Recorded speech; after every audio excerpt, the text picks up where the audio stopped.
We meet again with Miss Oni, and today I would like to represent Group 1 to discuss about the relationship between Keynesian cross, and then the aggregate demand and supply, and then the money market diagram. Okay, let's take a look at our presentation.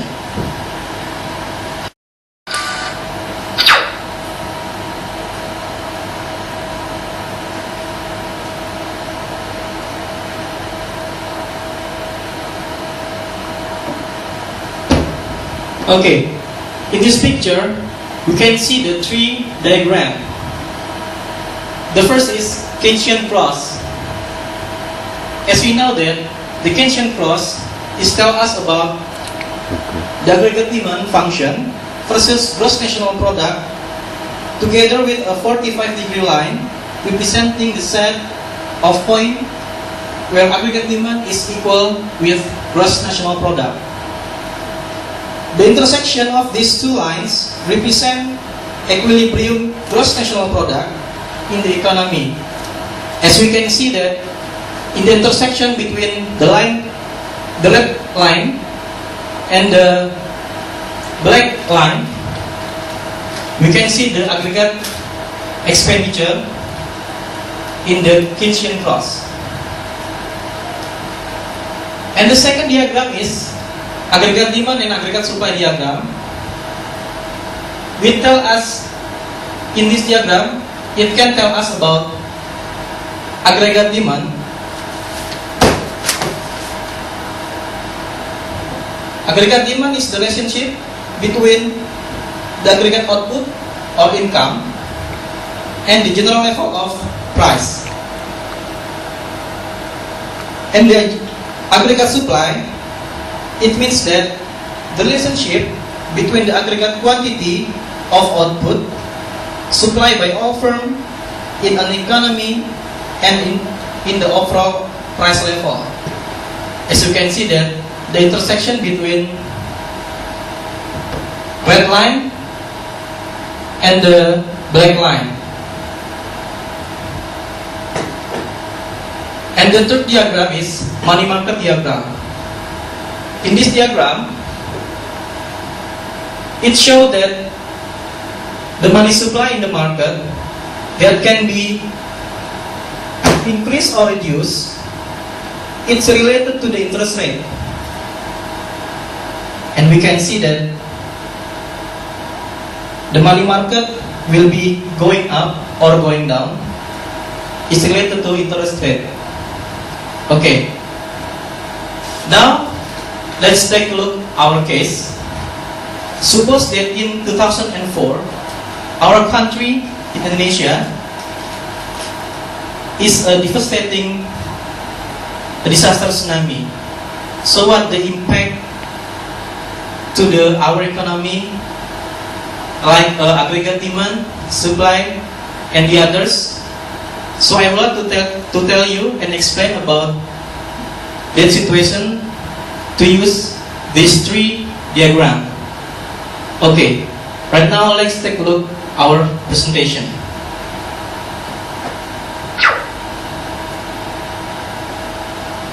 First of all, I would like to explain you about the aggregate supply.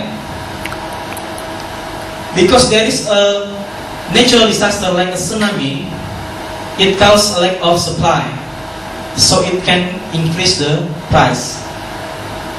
Or in the other side, it can increase the cost. Why? In this diagram, a decrease in aggregate supply, a leftward shift of aggregate supply curve from AS0 to AS1 would be caused by an increase in cost. For example, an increase in wage rates or energy prices, natural disasters, economic stagnation, and the others. So, we can conclude that because the Indonesian country has a natural disaster, such as a tsunami, it causes an increase in cost, or the price is increased. Okay, then we can go to the next diagram.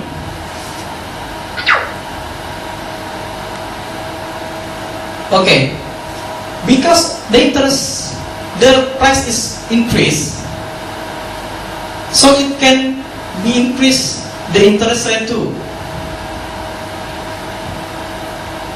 In this diagram money market, we see that if the interest rate is increased, so the money market will going up.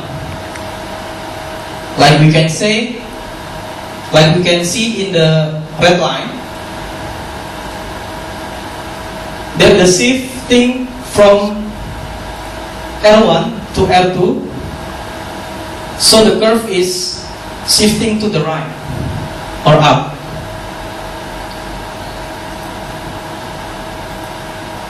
And because the interest rate is increased, so it can cause the plan of investment is going down or decrease.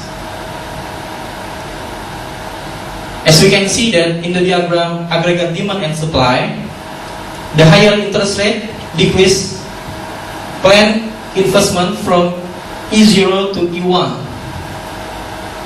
Because the plan investment is going down or decrease, so we can conclude with the Keynesian cross that the aggregate expenditure is decreased.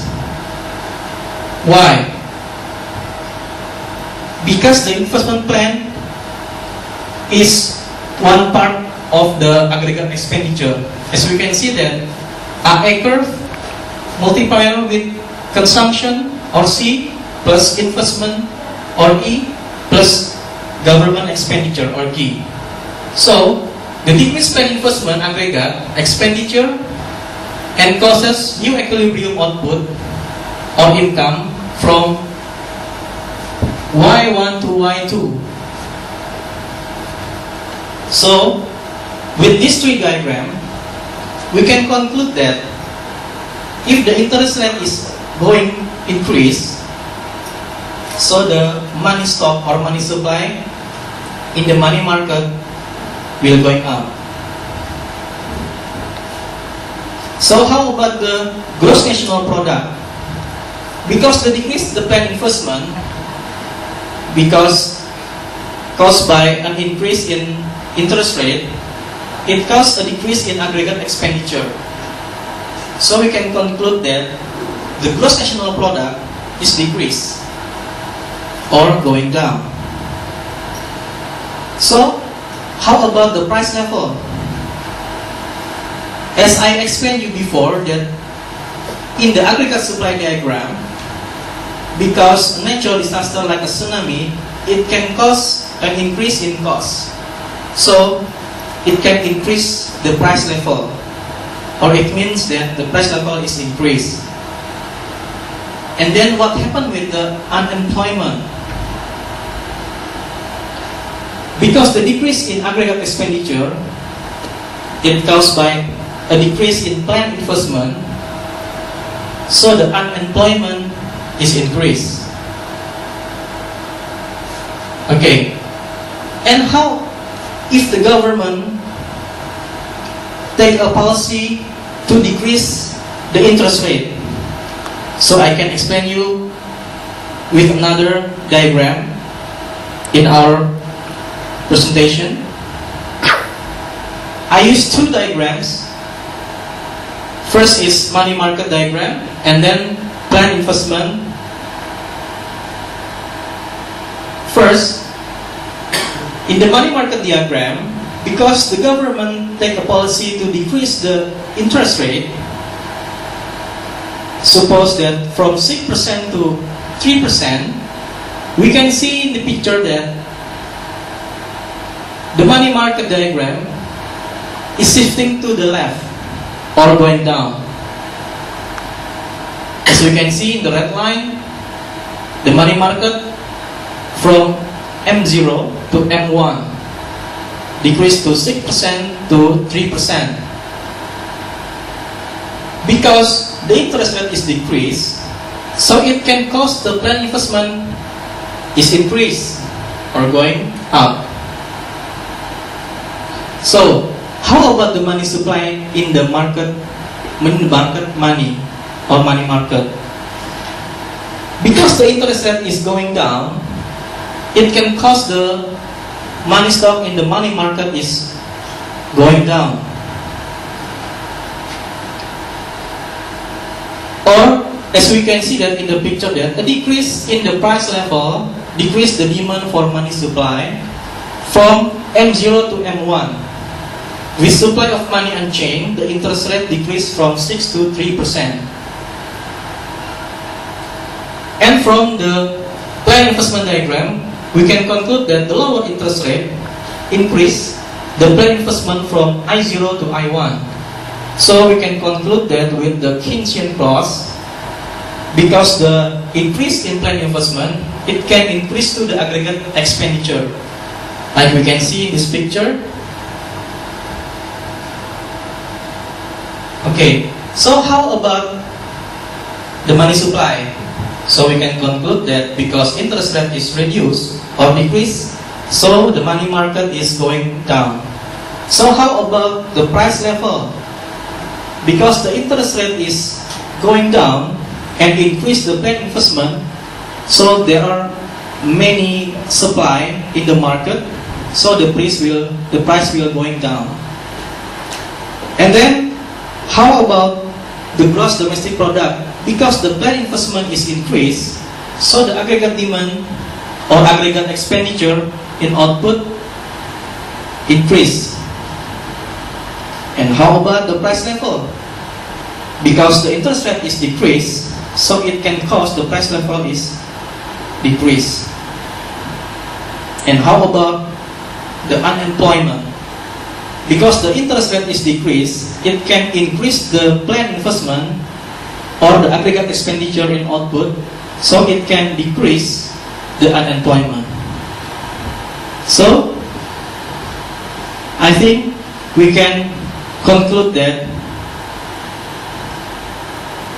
if the government decrease the interest rate, it can stimulate the economy. So, I think it's more clearly now. I think it's enough for me to explain our case. I would like to say thanks for your attention and see you in another time. Thank you.